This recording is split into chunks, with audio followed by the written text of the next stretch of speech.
Hi, this is Carolyn, and I'm here with Aaron, and we are thrilled to have Michelle from Tennis Warehouse here with us.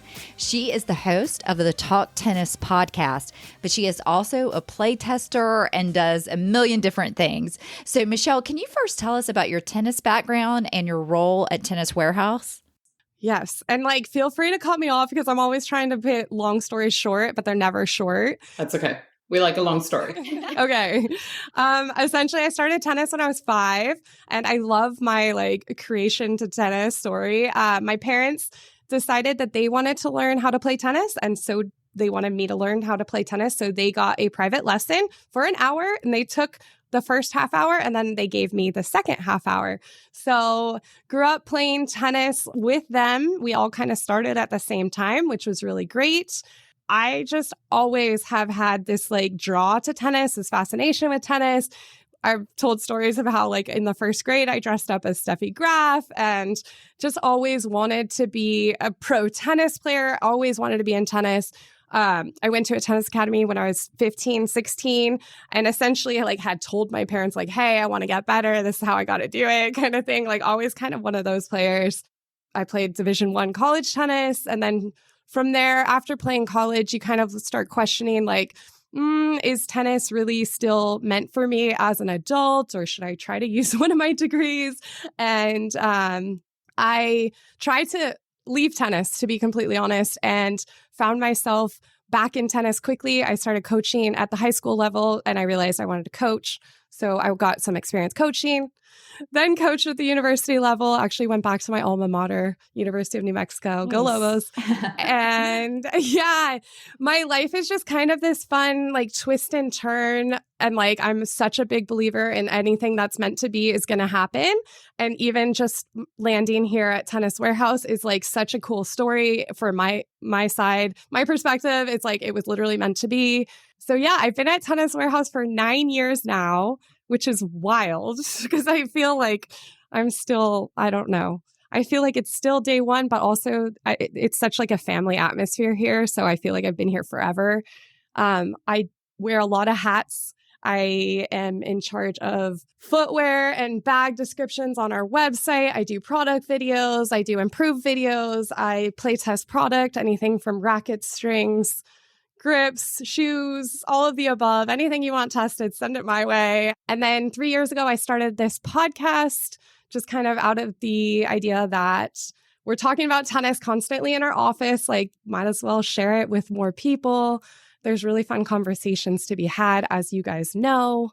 And manage our pro team of players. I do a little bit of everything. Manage our YouTube channel. It's just a lot of fun stuff. It is a lot of responsibility. It is. It's a lot of stuff. Yes. And by the way, I have to say this. My husband is a huge fan of yours. So he was so excited that I get the chance to interview you today. He wanted me to make sure to tell you that he's a huge fan. I said it earlier. It's like having a celebrity on. It's a tennis celebrity. It's a tennis celebrity. No. Just because of all the gear, you're on a million videos, you do all these demo videos, and we watch all those. So, and we listen to your podcast. So I think it's great. So you are a celebrity to us. You are. Well, thank you. And thank you for watching and listening. And I kind of mentioned it on my end, really trying to engage better with female players and even rec players and not really always having to speak this high technical geeked out tennis talk. But yeah, so keep watching and listening and send your friends and let's have more chats like this. And a lot of people do like that. Obviously, there's, a ton of people that love their gear and love the ins and outs of it. But the great thing about Tennis Warehouse, obviously, is you can go on and buy any of your gear.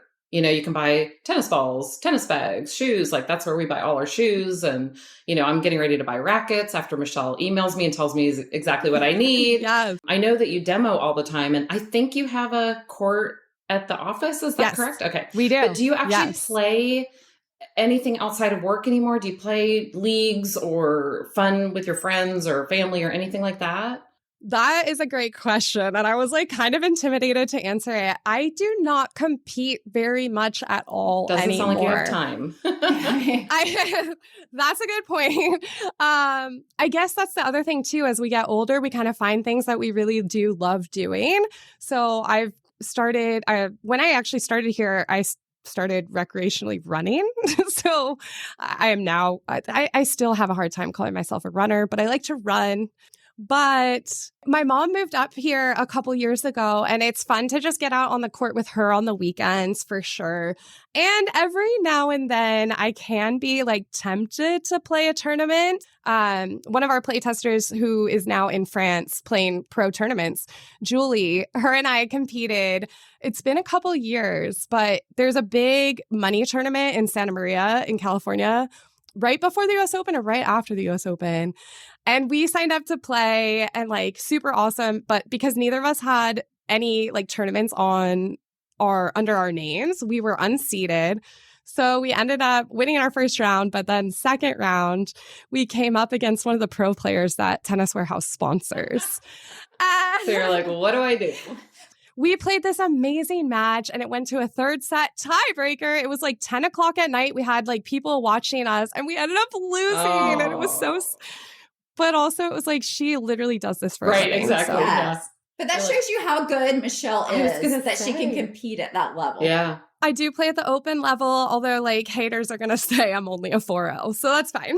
That's crazy. Well, Carolyn and I did a tournament several months ago for charity, and we played at the 4-0 level. And then we were like, well, what's open? Like, maybe we should do that just to get extra tennis. And then we watched them and we were like, all weekend, we were like, thank goodness we did not sign up for open. Yes. Yes. That's a whole different We would have had some matches, but it would have been not pretty, to say the least. And not fun, probably. Yeah, not fun for them either. Not fun for them, at least. That'd be a waste of time for them. It would be a waste of time, exactly. So my other part of that question was going to be if people recognize you on the court, but it sounds like since you're not doing that, but do people just recognize you out and about that are just regular tennis players that are like, I watch your videos on Tennis Warehouse, or I hear your podcast?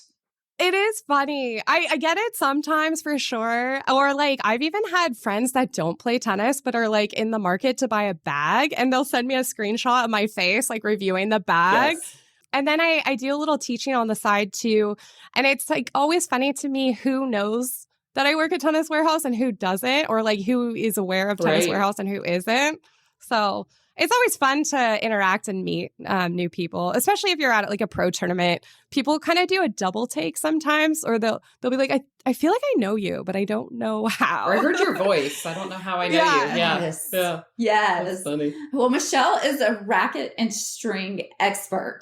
So tell us adult recreational players when we should change your racket or change our strings, what your advice would be for us. So I like took notes. So I like properly presented this, and I have to start by saying like that is such a loaded question. Big time. You're like, you should change it every month. Well, and we talked about it on Talk Tennis on my podcast, but like you have different like personalities. Sometimes like you want to switch all the time, and other players are like, nope, I found the holy grail. We're never switching. But that was going to be one of my first things is like, if something tempts you and like you're interested in demoing and it feels amazing, like let's switch. Why not? Treat yourself. It's like buying something nice for yourself. Right.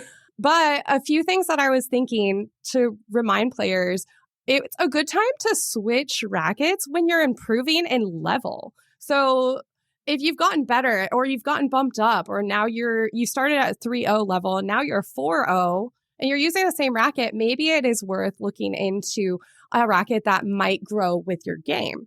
Not always, but sometimes. Then players who have been using the same racket forever, the racket will start to lose some of its playability. I guess that's the easiest way to explain it. My favorite story is I had an RF 97 that I was like obsessed with. It was my favorite one. And I was like noticing that I had some severe graphite damage on the head. And I went and took it to spec it on the RDC, and it had dropped over 10 swing weight points. So like that might sound like I'm speaking another language, but that just means that the racket literally was swinging faster through the ball and wasn't as effective with the mass. And like, it was obvious. It was like starting to become transparent that like I wasn't getting the same benefit from the racket. So that's always a good idea. Any injuries, that can be a good reason to switch. We talked a little bit about that, but that also then would trigger a question for me is like, what are you stringing with? When was the last time you restrung? Because strings are such a huge part of what you're experiencing on the court. If you're not a string breaker, I don't think you need to be using a polyester string. And if you have a syn gut or a multi-filament or even a natural gut, it can stay in your racket for much longer than a polyester. So there's so much. Like we could deep dive here. Would beginners start with a certain racket, or is it just on feel? So like the 2.5 level to the 4 level, like would someone call up and say, I'm brand new to tennis, I don't know anything about my game, and you would have certain recommendations? Or someone like Carolyn and I that have been playing for a long time, we call up and say, I hit hard from the baseline, I don't like my volleys, I like the feel of this type of racket. How does that work? Yeah, all of the above. And I have to give a shout out to our racket experts. We literally have a bank of people that are quote unquote racket experts. They've literally like taken tests. They are MRTs. They are like the cream of the crop. Right. And they're scientists. They're basically racket scientists. Yeah. And like also, I'm not gonna lie, and therapists. Good to know. We'll be calling. Like sometimes they'll be on a call for like an hour, and like the person will not have bought anything. Oh, that's so funny. But they will talk you through any issues that you have. There's a lot of great options when it comes to buying your first racket. There's a lot of great pre-strung rackets that are not going to be your big box rackets that are made of materials that are not as premium. But they're like, Babolat has some great pre-strung rackets right now for like under $200, which I know maybe that still sounds expensive, but compared to what racket prices are right now, that's a great deal. And they're usually going to give you easy stability, easy power, easy spin, and just be a great entry level racket to see what you actually like and don't like and how your game develops. So if you're going to be someone that wants to play with power, or maybe you want more control, and then be able to go from there. I also was going to mention that I always try to push this. Rackets from the previous season go on sale. So that is always an amazing time to get a great deal on a racket. And the families of rackets always have a lighter version of the racket. So there's usually like light, or sometimes you'll hear the word team. That often means that it's lighter. And then like pro or tour often delegate a heavier version of the racket. Mm-hmm. That I did not know, because I know Carolyn's played with all of those levels, but I thought that was just the name of the racket. I didn't realize that was the weight of the racket. It's so crazy. So Carolyn, I know you're using the Extreme PWR right now, right? Is that okay? So like in that franchise, there's usually like an Extreme S, an Extreme L, an Extreme MP, an Extreme Pro, an Extreme Tour, and an Extreme PWR. Oh my gosh. You could go through all of them. So and that's why it's so confusing. And like, there's tiny differences between like string patterns and weight and thickness of the beam that like actually do make a difference when you're out on the court, which is why it's so good to demo. Yes. And actually every racket I've gotten has been from Tennis Warehouse. Yeah. And she could talk about, we appreciate that. Yeah. And the demo program, we'll let you talk about it, but it is amazing how you guys do, because they string the rackets for you. So like I've gone to other places for rackets and they give you a racket with like polyester strings. Well, I don't use those strings, so I can't really tell the difference in if I like the racket or not, or if it's the strings. So I really appreciate that about Tennis Warehouse, but I didn't really realize you could just call up and talk. I mean, I've talked to people at Tennis Warehouse before and they're always so friendly. They're so nice. Well, they're trained therapists. Yes, they're apparently. That's right. But I didn't realize I could call up and kind of tell them my problems and then they can recommend things. 100%. And it's not just rackets, it's shoes, it's string, it's you can call about apparel. Like, yeah, these guys, they're looking, I mean, I work in the same room as them, so we have a banter going on. But yeah, I mean, we're just like one big, massive building of people that love to talk about tennis gear. We really appreciate Michelle being on the podcast. There's another episode with Michelle where she'll discuss Tennis Warehouse's demo program and their buyback program, the rackets Michelle recommends for Erin and what she actually plays with. And also she tells us what it was like to interview Roger Federer. So we hope you listen to that episode. If you'd like to see a picture of Michelle, please go to our website, which is secondservepodcast.com. Thanks so much for listening and hope to see you on the court soon.